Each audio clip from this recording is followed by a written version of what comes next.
Que o Senhor te abençoe e conceda uma experiência renovadora na sua vida. Ouça o que diz a palavra de Deus no capítulo 24 de Lucas, versículo 13. Aí nós temos um fato interessante, muito importante para nós.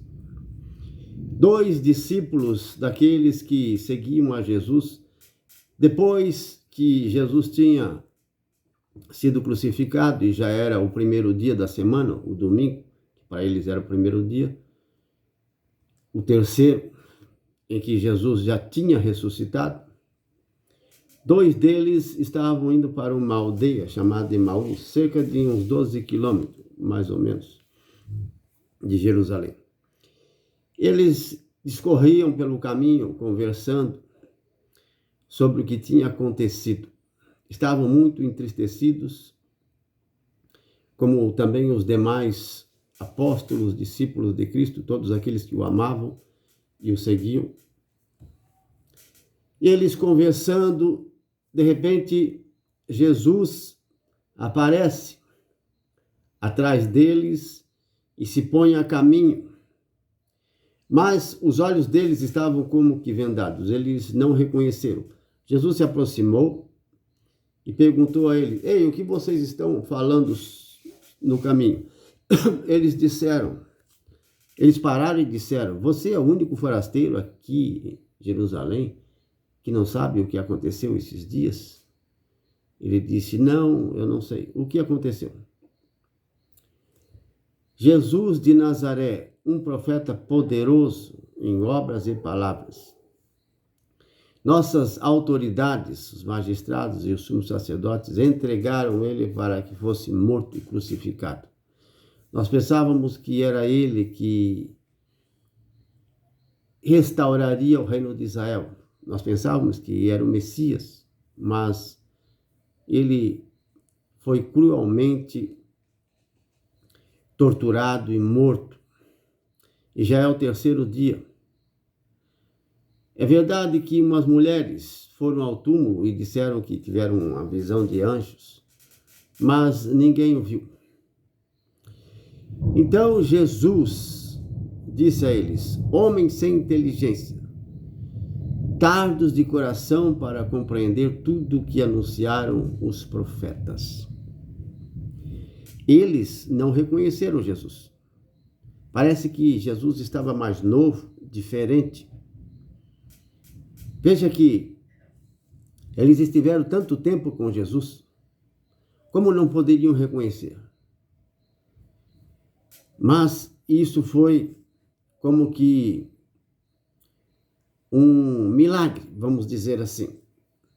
Deus não permitiu que eles reconhecessem, porque queria instruir a respeito das Escrituras antes de se revelar a ele. Então, Jesus começou a dizer e anunciar e ensinar tudo o que os profetas falaram, o que estava escrito desde Moisés, os profetas, nos Salmos, a respeito do Messias, que ele deveria sofrer muito para assim entrar na sua glória. Ser morto, mas ressuscitaria ao terceiro dia. E mostrou, não através do rolo, ele não tinha nada na mão, ele tinha no coração, Jesus, tudo o que estava escrito, e ele foi fazendo lembrança do que os profetas, um por um, falaram a esse respeito. E explicando a eles a Sagrada Escritura, de repente eles chegaram no lugar onde estavam para entrar, na casa. Ele fez menção de ir adiante, mas eles disseram a ele: "E já é tarde, fica conosco, o dia já declina." E ele não queria, mas eles insistiram, então ele ficou e entrou com eles. E quando estavam na mesa, no partir do pão, quando Jesus partiu o pão e lhes deu, ele desapareceu. Então eles se assustaram e o reconheceram. Nossa, era Jesus. Ele apareceu a nós. E nós não o reconhecemos no caminho. Mas sentimos nosso coração abrasar quando ele nos explicava as Escrituras. Eles voltaram naquela mesma hora, a Jerusalém, para contar aos demais discípulos. Chegando lá, estavam reunidos os discípulos com outras pessoas que seguiam a Jesus, e eles disseram: sim, o Senhor ressuscitou e apareceu a Simão.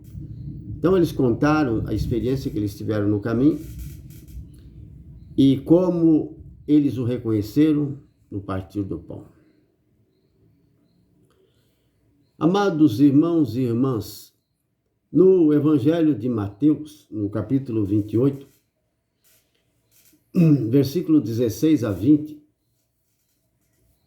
porque no Evangelho de João, Mateus, Marcos e Lucas fala sobre a ressurreição. Nos últimos capítulos fala sobre a ressurreição de Jesus. Esses fatos da ressurreição. E ali em Mateus, nesse capítulo 28, versículo 16, Jesus diz assim: toda a autoridade me foi dada nos céus e na terra. Por isso, ide e fazei discípulos em todas as nações, batizando-as em nome do Pai, do Filho e do Espírito Santo. Ensinai a eles tudo quanto vos ordenei. E foi o que aconteceu. Eles, no Evangelho de Marcos, diz que eles partiram, depois de ter recebido o batismo no Espírito Santo, começaram a pregar o reino de Deus com poder. E o Senhor Jesus confirmava a palavra com milagres e prodígios que o acompanhavam. Está também no Evangelho de Marcos, capítulo 16. Evangelho de Marcos 16, começa ali no versículo 9, adiante, até o 20. Então, ali diz o seguinte: ide e anunciai o reino de Deus a toda criatura. Todo aquele que crer e for batizado será salvo. Quem não crer será condenado. Estes são os sinais que acompanharão aqueles que tiverem fé. Expulsarão demônios em meu nome, falarão novas línguas. Manusearão serpentes, se beberem veneno mortal não lhes fará mal algum. Imporão a mão sobre os enfermos e eles ficarão curados. Diz a palavra que os discípulos partiram e pregaram a palavra de Deus, o reino de Deus em toda parte, e o Senhor confirmava a palavra da pregação com os milagres que os acompanhavam. Tem um detalhe importante ali que fala em manusear serpentes. Manusear serpentes, pegar serpentes com a mão e beber veneno mortal, veneno de víbora, e não lhes fará mal algum. Isso significa, amados irmãos, manusear serpentes e beber veneno mortal não é literalmente cobras venenosas que eles vão manusear e serão picados por cobra e não terão efeito nenhum o veneno.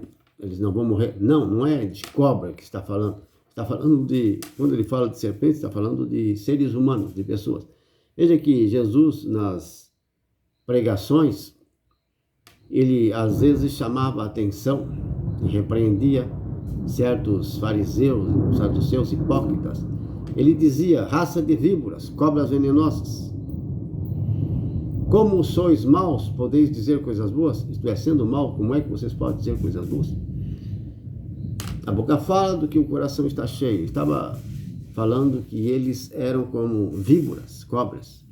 E João Batista também falou essas palavras: raça de víboras, quem vos ensinou a fugir da ira que está por vir?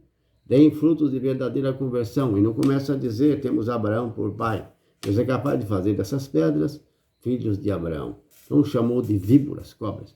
Então, víboras e cobras, manusear serpentes e beber veneno mortal não é beber através de mordida, mas através dos ouvidos, olhos e ouvidos, porque os ouvidos e os olhos são boca da alma e do espírito, correto? Do corpo espiritual. Quando ouvimos e vemos, nós estamos bebendo. Por exemplo, pessoas que vão xingar, dizer blasfêmias, insulto contra você. Isso pode afetar alguém que não é batizado no Espírito, não tem a fé, não guarda os mandamentos de Deus.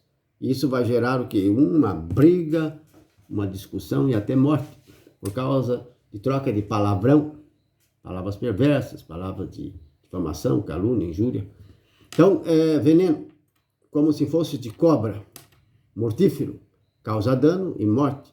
Aí os seres humanos acabam brigando, se ofendendo e se matando uns aos outros.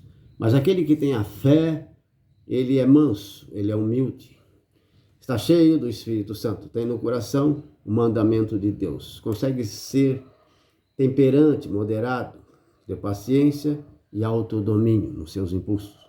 Por isso ele se humilha, silencia e produz esse fruto da mansidão e da humildade e da paciência. Isso não gera morte.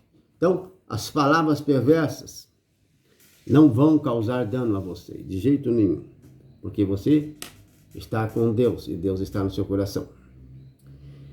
Mas também esse veneno de víbora, ele não está só em palavrões, em blasfêmias, mas também está na boca dos falsos profetas, dos falsos pregadores, está na boca também dos cantores e cantoras e daqueles que produzem falsos evangelhos, do entretenimento, por exemplo. Então são coisas que, falsos evangelhos do mundo, é verdade, que não afetam, não causam dano àqueles que têm a fé em Jesus Cristo, porque eles aborrecem, eles detestam essas coisas do mundo. Então, mesmo que estejam ouvindo dentro de uma mesma casa certas músicas dos insensatos, profanas, aquilo não entra no coração, não atinge, não contamina, porque, mesmo ouvindo, porque lá dentro está a luz, o Espírito Santo. Porque você detesta, quem é de Deus odeia, detesta, e mesmo ouvindo isso não causa dano nenhum. Mas aqueles que gostam, sim, já estão mortos há muito tempo, porque eles gostam e adoram e saboreiam essas músicas, essas coisas que são do mundo, que tem veneno de Satanás por trás. São pessoas, muitas delas são, e quase a maioria, viciados em algum tipo de droga, ou são contaminados pela devassidão, adultério, prostituição, imoralidade sexual. Outros são avarentos, soberbos. Então, são pessoas contaminadas, que fazem produções de filmes, novelas, shows, músicas, e todo tipo de sorte de entretenimento. Por exemplo, os jogos de videogame, etc., que contaminam o jovem e as crianças. Estão matando, destruindo as famílias, as crianças, os jovens. Estão acabando, levando-os à condenação. É preciso desarraigar, é preciso arrancar isso do seu lar, da sua casa, da sua vida, da sua família, dos pais, dos filhos. Não pode continuar assim, tem que haver uma mudança, uma conversão verdadeira. Falando um pouco sobre esse veneno de víbora ali, do capítulo 16 de Marcos, versículo 15, 16, 17, fala a esse respeito. Então não é cobra, como já vimos certa seita, pessoas manuseando cascavel e umas cobras venenosas, manuseando, dançando em cultos. Falsos evangélicos, falsos evangélicos, que levam literalmente essa palavra como se eles pudessem manusear. Muitos foram picados e mortos, até pastores, até no culto deles, está lá no YouTube para você ver. Morreram, morrem, porque não é disso que Jesus está falando. Vocês entendem? Então deturpam a palavra de Deus e a Sagrada Escritura para a sua própria perdição. Falsos evangelhos, falsos pregadores. É o que mais tem. Por isso que o povo está assim, tão contaminado, se tornou mentiroso, devasso, desonesto, orgulhoso. Irmãos e irmãs, é um título muito importante esse. Uma palavra muito poderosa e importante que nós queremos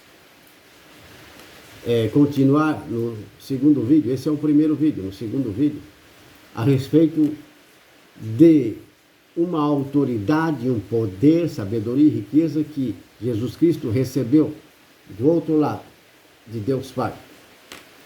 Como ele disse ali, quando apareceu aos discípulos, toda a autoridade me foi dada por Deus Pai, nos céus e na terra. Por isso, ide e fazei discípulos nas nações. Foi o que eles fizeram. E é o que nós temos que fazer. Discípulos, pregando a palavra de Deus.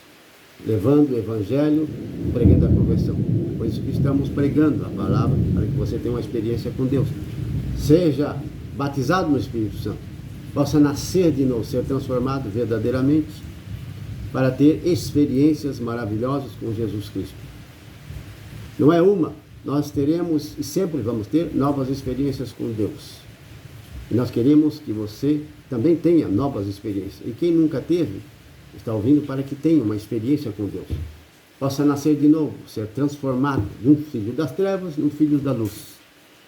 De uma pessoa que se desviou do caminho para que volte, a fim de que não seja lançado no juízo final, no lago de fogo, que é a segunda morte, que nos descreve no Apocalipse, capítulo 20 e 21, fala desse lago de fogo, do juízo final. Irmãos, vamos então para o segundo vídeo. Amém?